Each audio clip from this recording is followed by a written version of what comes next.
Good morning, everyone.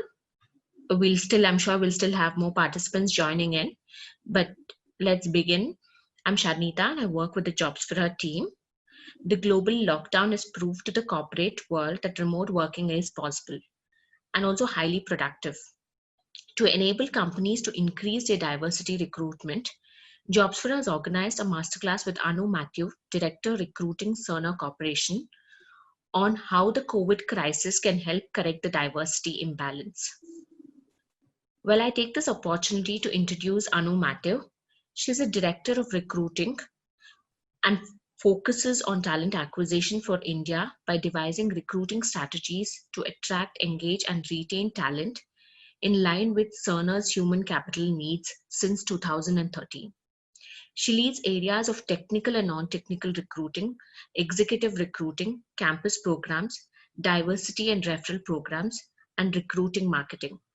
With about 20 years of experience in human resources, Annu started her career in recruiting and account management and then moved on to take roles in HR business partner, HR center of expertise, HR operations and shared services. Before Cerner, she's worked with MNCs such as Accenture, MetLife, and Indian startups like Naukri and IBS Software.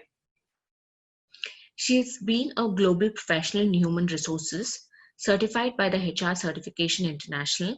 She's a research scholar pursuing her fellow program in management in human resources at St. Xavier School of Management, XLRI Jamshedpur, and as a researcher has journal publication and book chapters to her credit. Her chapters on informal mentoring and role modeling have been published in management books by Palgrave Macmillan. Her research interests are individual careers, career management and development, recruiting and job search, and gender and diversity in organizations. Annu is an active participant in recruiting and HR leadership forums and has several articles published on talent acquisition and careers. Currently based out of Bangalore, Annu stays with her husband and 2 daughters. Annu is a member of St. George Orthodox Sunday School, Indranagar, and is currently the headmistress of St. George Orthodox Sunday School. A warm welcome to everybody, and on my personal behalf and on behalf of Cerner that I represent, I want to welcome everybody and also thanking JobsForHer for giving me this opportunity. Now, one of the things that we are facing today, especially today's revolution, is actually known as the Fourth Industrial Revolution. Now, why is it called Fourth Industrial Revolution? It's because of the revolution which is dominated by internet. That's what it is actually known as, the internet revolution or the Fourth Industrial Revolution, and or the digital revolution. And I think this has been the message that we've been hearing all throughout our last year and this year. So the digital revolution is actually paving way for a lot of changes that's happening in the workplace and workforce. Now, the nature of work, as you've seen, there's a lot of automation, digitization that's happening. The workplaces is actually going to be distributed, and there's so many different types of it's not physical location anymore. It can be virtual, it can be distributed. Anything is possible in the workplace. And also workforce. Workforce is also a very big area that is actually undergoing a change. And I will explain why workforce is actually going through this change. So that is what is the what do you call it? The characteristics of this digital revolution. And that actually calls for how the just to understand how the work is also getting transformed. So if you look at this is actually a depiction from, HR 4.0, which is, shaping the people strategies in the Fourth Industrial Revolution, an article that's published by, one of the leading, research organizations. So what it actually talks about is the forces that shape the future of work are task disruptions. There's going to be a lot of changes in the way we do things. The skills are actually going to be very, very different. The business models, I think, if the organizations that you represent, or if you look at, the ecosystem that you operate in, or if you follow the news as well, you will know that business news, everywhere there's a change in the business model, because we are actually grappling with changes we've not experienced, and hence business models are changing. Distributed workforces. So you are actually looking at a lot of people, lot different types of workforce that's actually coming into the workplace. The demographics is changing. The age, gender, affiliations, everything is actually location, geography, everything is actually changing. And moreover, finally, there's a societal expectation from the workers are also changing. So these are the core elements of what the future of work is actually going to be driven by. And what does that mean is that there's a lot of innovation and speed that is required. There is so much of automation that will come into place. There is a lot of skilling and reskilling that will become the need of the hour. And focusing specifically on today's topic is workplaces will be inclusive of all genders, race, religious affiliations, identities, cultures, and physical abilities. And the other key important thing is there's so much of importance to the personalized worker concept. Now, what does that mean? It is that you are an individual, you have a specialized skill, one or two specialized skills, and you will actually be demanding what you want to work on, where do you want to work on, and that's how your skills are going to be tracked in the entire world of work. So that is what the workplace and work environment ecosystem is today. And in that ecosystem is what we, is what the experience of COVID is actually coming to us. So when COVID has actually hit us, which is a pandemic which the world never experienced, there is a lot of changes that is actually happening at the individual level and at the organization's level. And I just want to take you through some of these things. Just a little bit of understanding of what this means. So look at the threat perception. So, it is a global crisis. There are so many things that's happening, and the large scale behavioral changes are happening with respect to threat perception. So now look at threats per se. Now, what were, earlier we especially if you look at the bubonic plague per se, it actually happened, and, European population was impacted, and we talk about other, issues like smallpox. All of those were issues that actually was happening at a point in time where the world was not of this size and scale, and also the challenges were very, very different. So in this environment of a pandemic like this, there is, how are people likely to perceive threat and risk? That is very, very important. If you look at everybody's life, how much of worry did you have on, from a pandemic standpoint ever in your life? The way your emotions started responding, the way the society started prejudicing certain things and discriminating certain group of ideas and beliefs, and then panic is another emotion, another behavior that actually evolved, that, the panic buying that we saw of people just hoarding things. So if you look at it, threat per se is the first of its kind that we've been experiencing. Now, everybody in different part of the country has faced different types of threats, but this is unique to this crisis, that everybody is facing the same type of threat.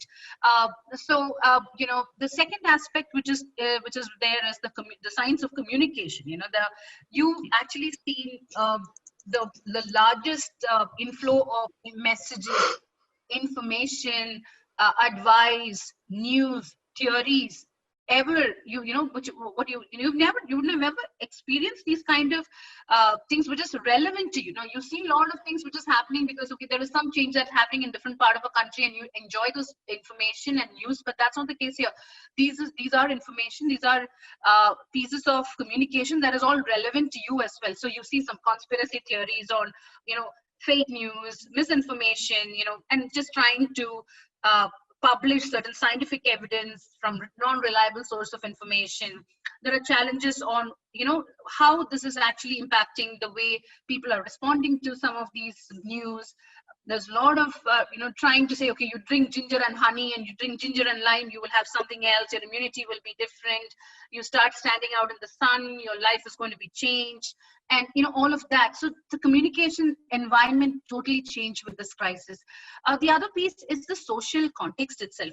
The reason for this pandemic is, the ultimate objective for everybody driving this, managing this crisis is that slow transmission of this pandemic will actually requires a shift in the behavior, which was not at all driven by anybody else. For example, the social norms of certain, which was prevailing had to change. You're always used to go out in groups. Now we say, okay, social distancing, washing your hands is a new thing, and you're not used to it, but you have to do it as mandatory thing. And and also you saw so many inequalities also coming out in the society, where you wouldn't want to, ideally you were always saying, especially India as a country, definitely love to have a culture which is with people, together with people, but this actually changed quite a bit. You don't want to be with people, you want to stay away from them. There are so many political polarization that's happening about some people saying, okay, this is what the government should have been done, this is what we would have done. So very, very contradicting ideas and contradicting ideologies coming in, which is impacting the social context. Now, in terms of leadership, what did it actually say? You saw a lot of people emerging, either in your families, in your workplaces, in your local communities, among the nations. So it's a massive change in the leadership style itself. And even in the workplace, if you saw the kind of behaviors that we saw among the leaders was so different from what we've experienced in the past. So all the global organizations opening up, of offering help, doing contributions to support this initiative, and actually the way in which leaders have emerged has actually changed. And a lot of trust, and they're actually trying for it, endorsing it. So very different from what we saw as a leadership style, and very different from the conventional styles that we've experienced. And then it comes to the individual and collective interest. So what happens is you are driven by certain norms and certain behaviors typically, but what is right is and respected and publicly admired is not what is not what is prevalent in most of the time. So what is happening is there are people who do the right things are publicly admired, and people who are not doing it are actually not admired. So that is actually what individuals, so somebody is actually demonstrating, okay, they wash their hands, they distancing themselves, they respect others, they're becoming considerate, and they are able to provide mechanisms to share the guidelines of how to stay safe, motivating people, avoiding behaviors that can impact others, and without going with any compliance or any legal things. I think I was just watching a news today.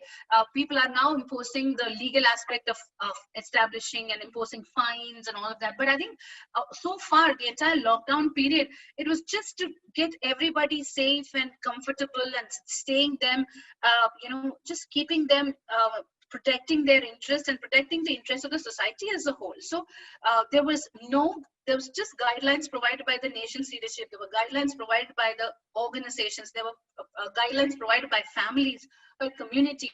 And that is actually for promoting the individual and collective interest. So that is the other behavioral change that we saw. And then the other one is stress and coping. I know personally, I've also been in, a different kind of stress initially because, my family had to be, in different places. My little daughter had to be outside. So it was a very difficult situation for me. So this is probably the first of its kind for me to experience something which is beyond my reach. So, and then isolating myself, not connecting with people, especially not connecting with my teams, not connecting with my leadership team. And also then the other side is developing some intimate relationships at home, which ideally when you're really fast, finding that sweet spot to be with your family members, closely connecting with whom you actually wanted to establish connections. And then finally, the concept of creating the healthy mindset. Now, for everybody, I think health became the primary parameter for survival itself, where if my health is lost, everything is lost. So this is how the entire behaviors changed from a COVID situation standpoint for individuals and organizations. And you can take any example in your life and can fit into any of these things and say, where does it actually fit in? And just understand that this has impacted everybody in this world without leaving any stone unturned, to be very honest. Now, what actually are organizations doing at this time is very, very important. Now, organizations are, and just taken from this Deloitte study on what recovery strategies are and what organizations are doing in crisis. So the first thing is that they have to accept the situation, deal with the situation, and manage the continuity. So everybody was trying to get into a business as usual mode.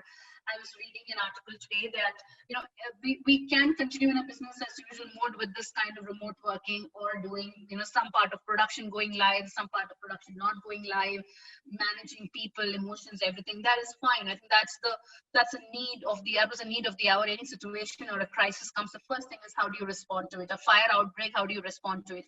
The next is, how do you recover from it? Now, that is a very important stage, and that's a stage which we're in today, that you have to learn the kind of experiences that you've had, try to engage with that ideas, and also emerge stronger to deal with the situation. That's what even our country is doing.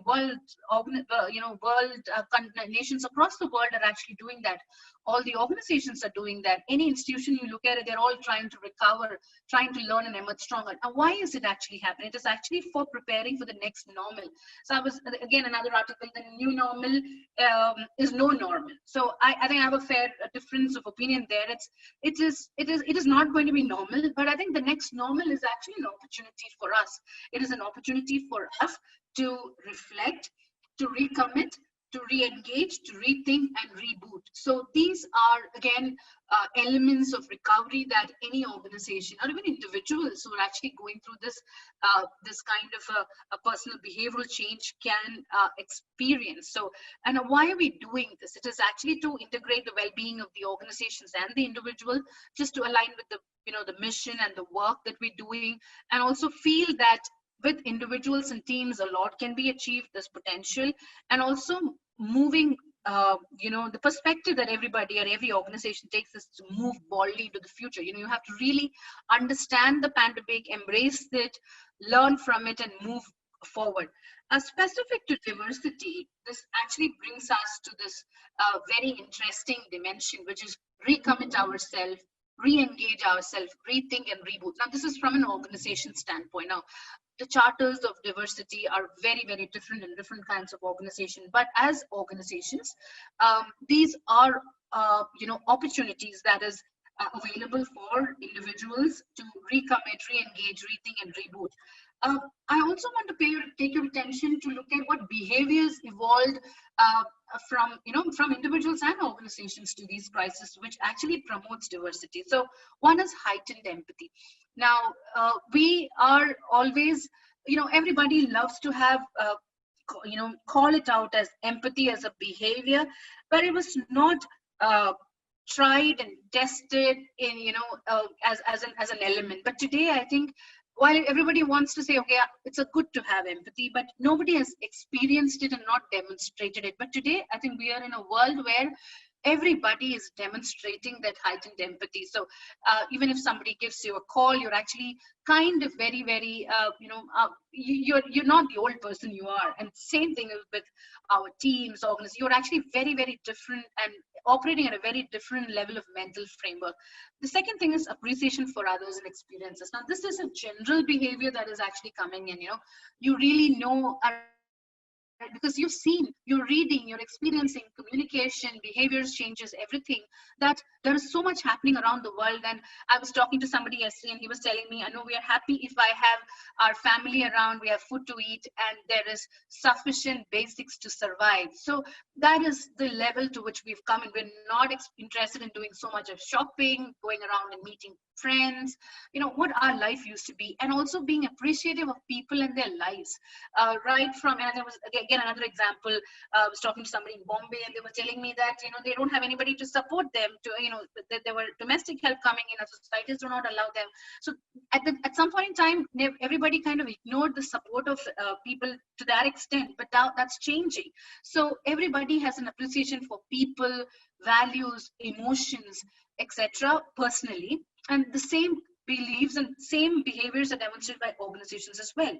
And then fewer biases. You're never, this is a pandemic, do not have any bias.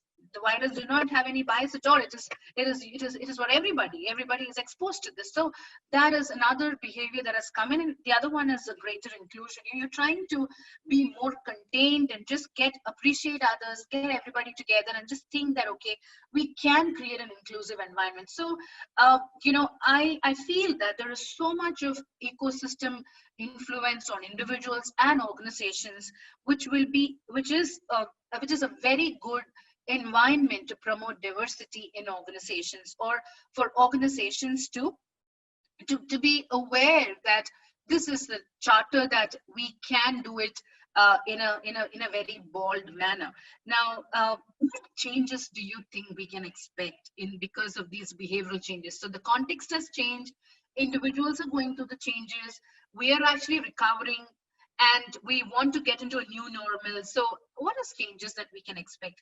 One is the evolution of the invisible workforce. Now, as I said, digital revolution itself wanted to create the distributed workforce or invisible workforce, but now it's become normal that invisible workforce is a category that can actually come in all forms of employment. Whether you're a doctor, whether you are into supply chain, whether you are into production, you are into quality.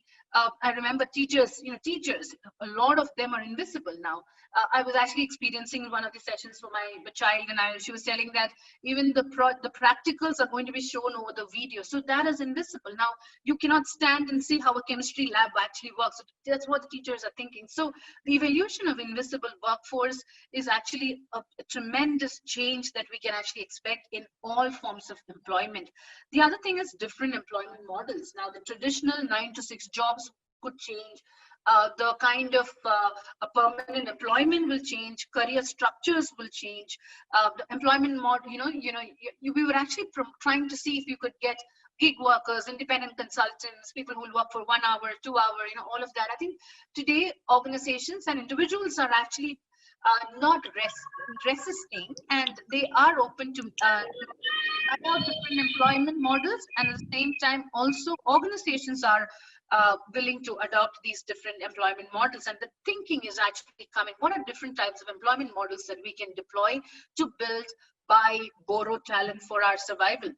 The other one is, which is very, very important, is the adaptation to and destigmatization of the remote working. Everybody was actually thinking, can you do your work remotely? And I spent about 2 years working remote in my previous organization, and I've actually learned the good and bad about it. And I was also personally not a great fan, but when I actually saw the productivity not getting impacted and everybody is able to do the job well, emotionally everybody is there to support each other, it was easy. So and that is actually a big change that will happen in the workplace.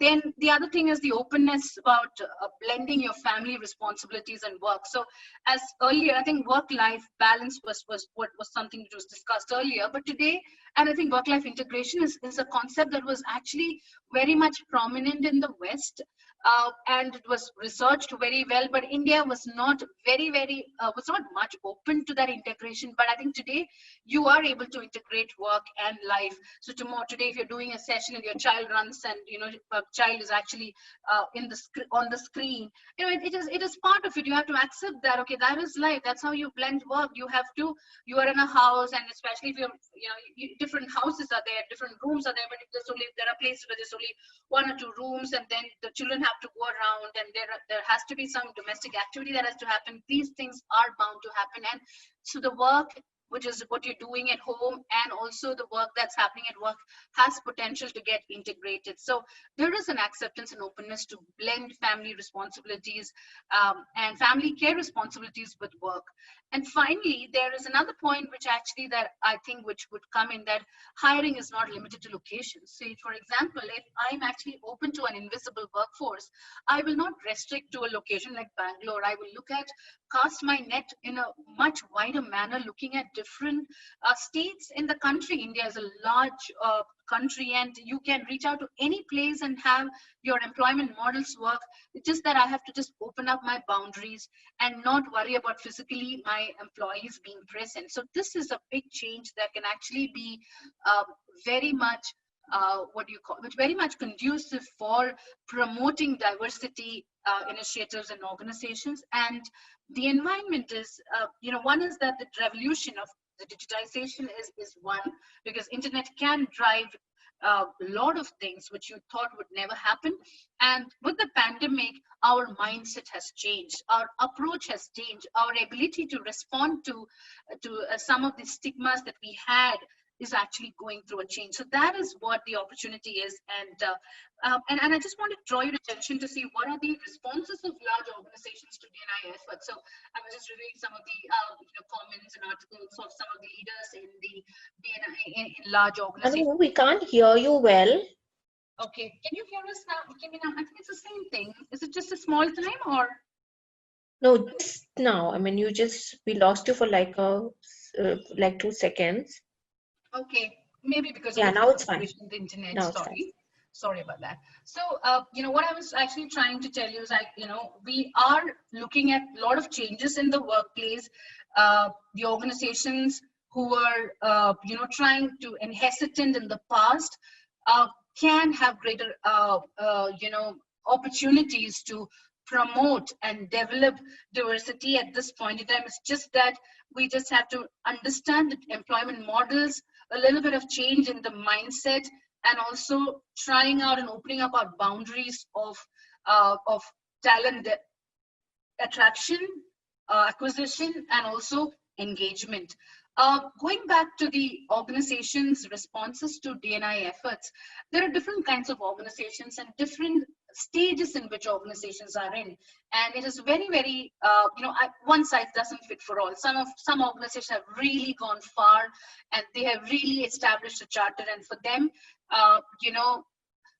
this is just another incident. So for them it's not a big thing. But one universal truth that is emerging is that D&I will be very, very critical. Diversity and inclusion in organizations are going to be critical because that's how the workforce is going to be changing. So that is one understand. The second thing is that the ones who are very strong on their D&I agenda, they will actually be very aggressive and flexing their approaches from in-person to being more virtual. So that is another possibility that organizations can respond to. Now, the other category of organization who do not have a deep-rooted D&I agenda is that they will, they can deprioritize D&I for the short term.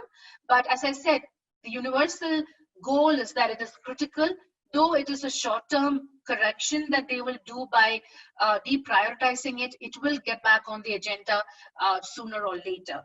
Now, the concern that everybody will have today is because of this pandemic, because of the situations, because we are in a recovery mode, will the trend be reversed? Now, we need to really work hard to protect the strides that the organizations have and see what is actually happening. And ensure that and just believe that it's more of a belief and a personal understanding that everybody in organization should have, that this is a temporary situation and the trend will not get reversed. The trend is actually going to change. Moreover, the opportunities are going to be very, very different.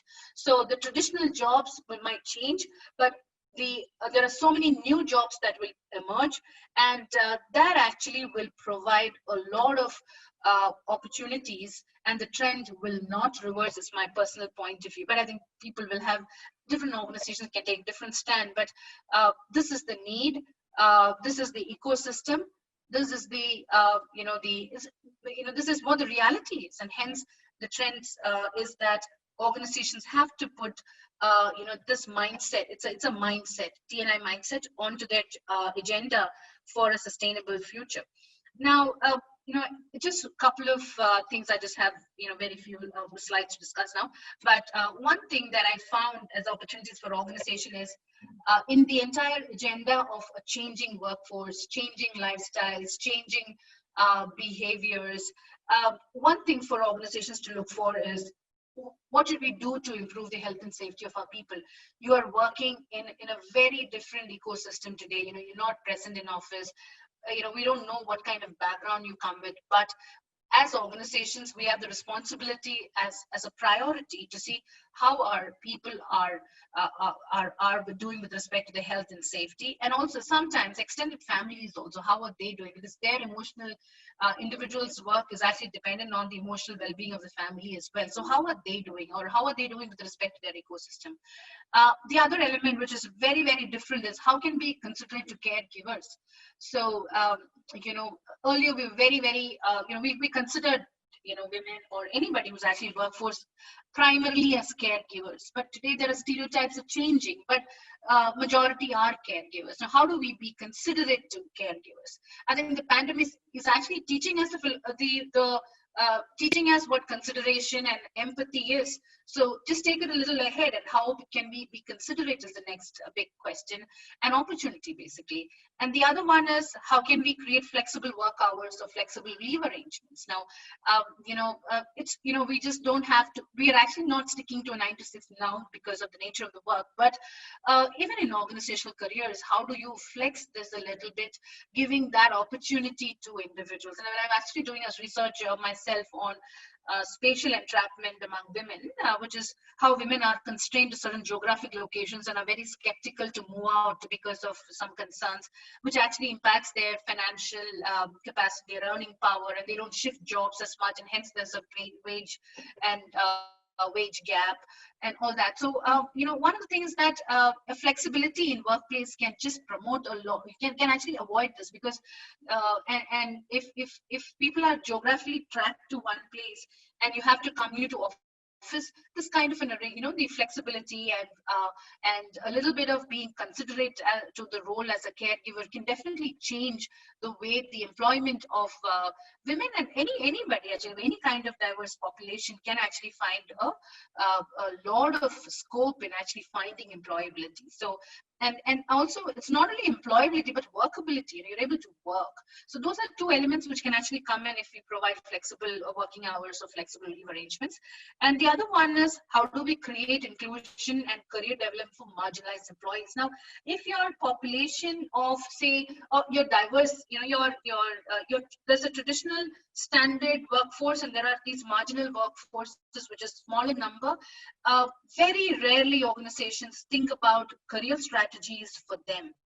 So there is an opportunity for organizations to think and focus on career development strategies for these marginalized employees, so that everybody is taken care of, their aspirations are met, their employability is actually taken care of, and there is success in individuals' careers. So that is what the opportunities for organizations are, and it actually opens up organizations to pause and look at a very different strategy for the diverse workforce which is in organizations. It also calls for a shift in HR responsibilities. HR, as organizations driving HR, our job will be to actually create a talent that is innovative, creative, stable, and agile. So it is not that by focusing on diversity as an agenda, we're actually missing out on anything, but we should look at, are we finding talent that is innovative, creative, stable, and agile? So that is our entire mission in as HR, as human resources function worldwide. So this is it's not a transactional job, because you're in a very different world where you need a different type of skills. So see how we can get that kind of talent. The second thing is, how do you ensure that the company and the community is connected?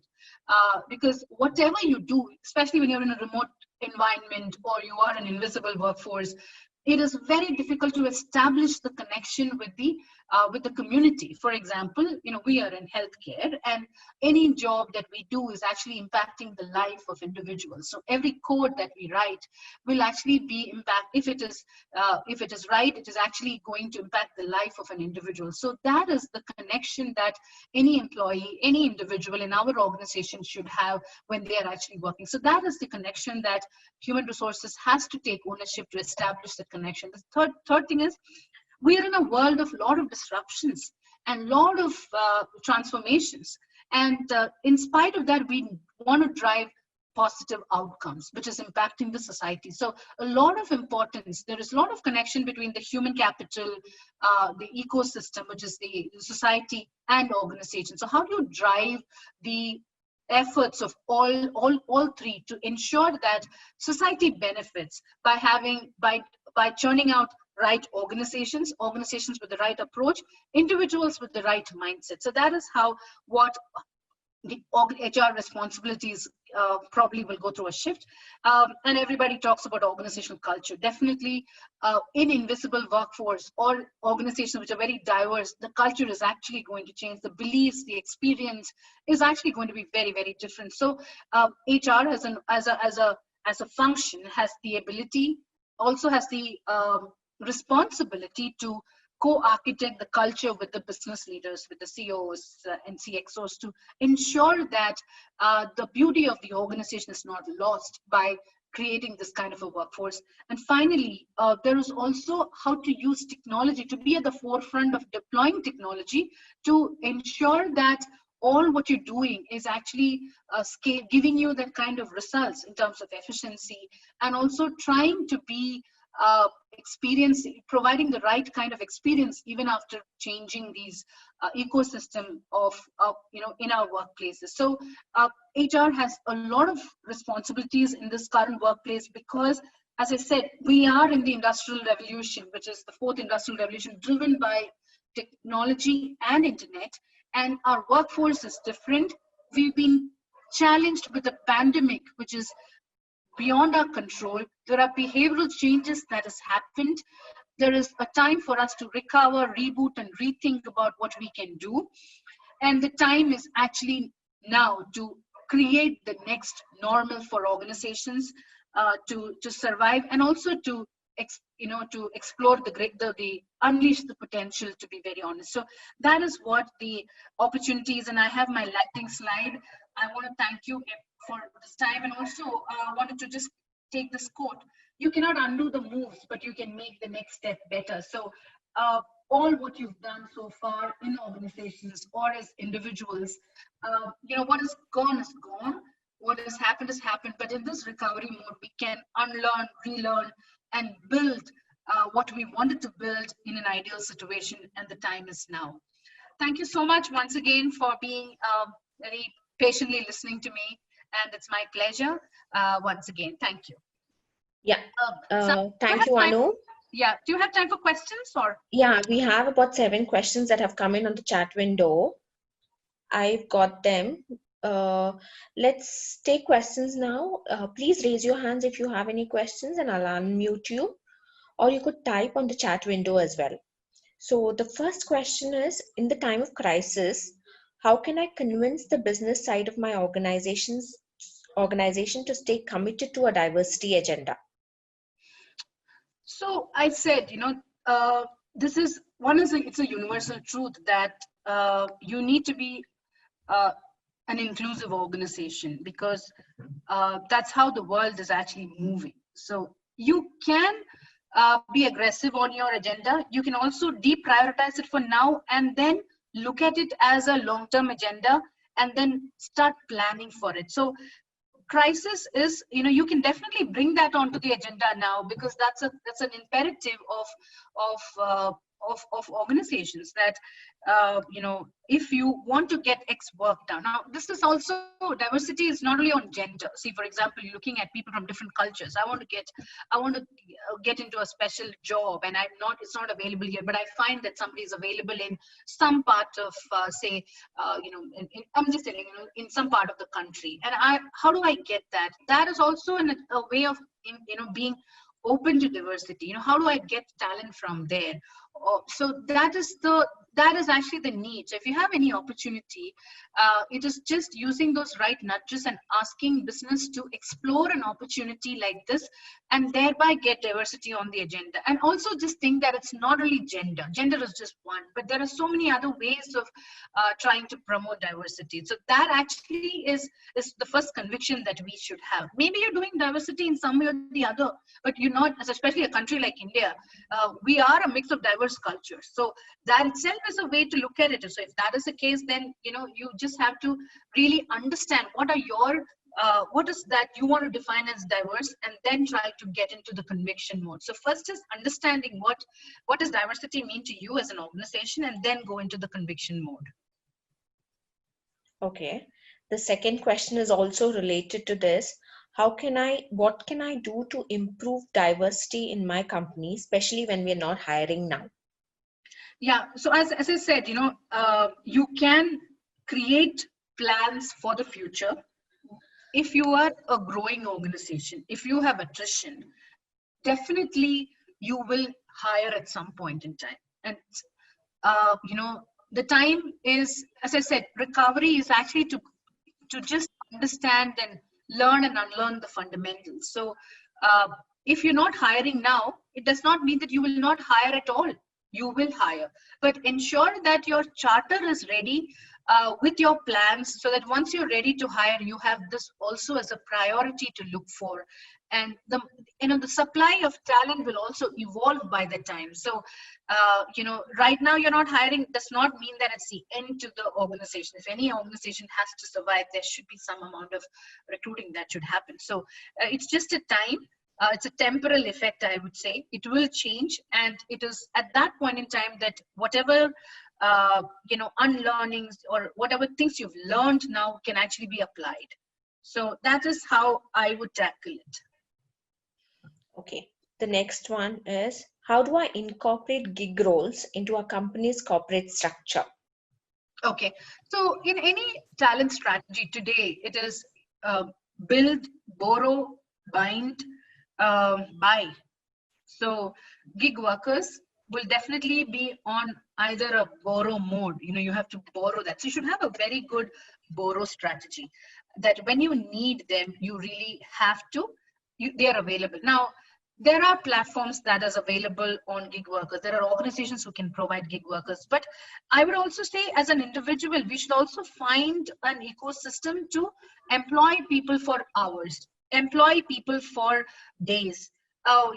Crunching the number of working hours, etc., or just create assignments. For example, when you're actually having a backfill position coming up, and it's just that this is not going to survive for long, and you can just have a discussion with your business leader and say, hey, this is an option that's available. Do you want to look at somebody for a couple of hours? And the investment is also going to be very minimal there. That you are just trying to cut, just divide the bigger problem into smaller problems. So that is the way you can actually look at promoting gig workers. There are two things. One is supply of gig workers should also go up.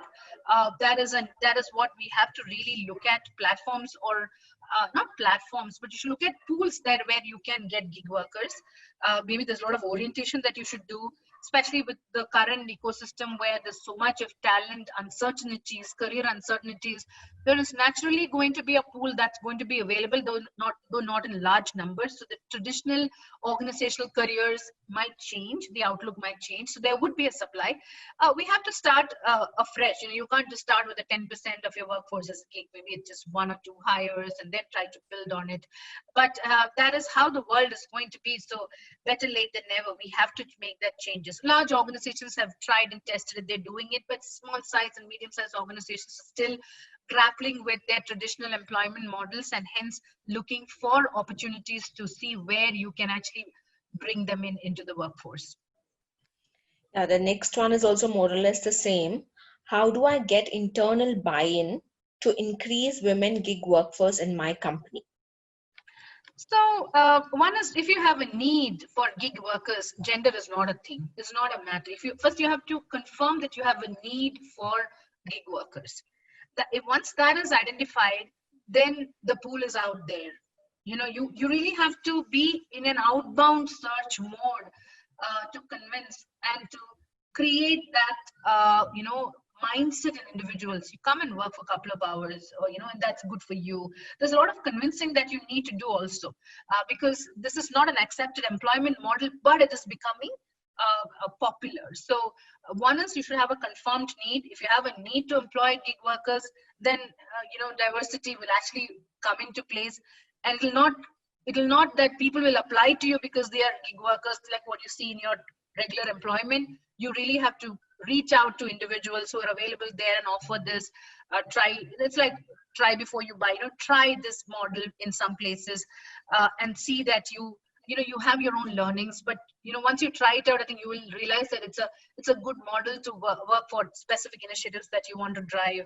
Or for example, you want to do some branding efforts, or you have to do some creative that you want to develop. And there are some people available. Come and work for 2 hours, decide on their rates, get into the employment contract, ensure that they are available, and then that's how you start with. And and it can also be of low-end jobs and even high-end jobs. There are a lot of individuals who are available out there who can come in and work for 2 hours, 3 hours because of whatever reasons. We just have to identify them.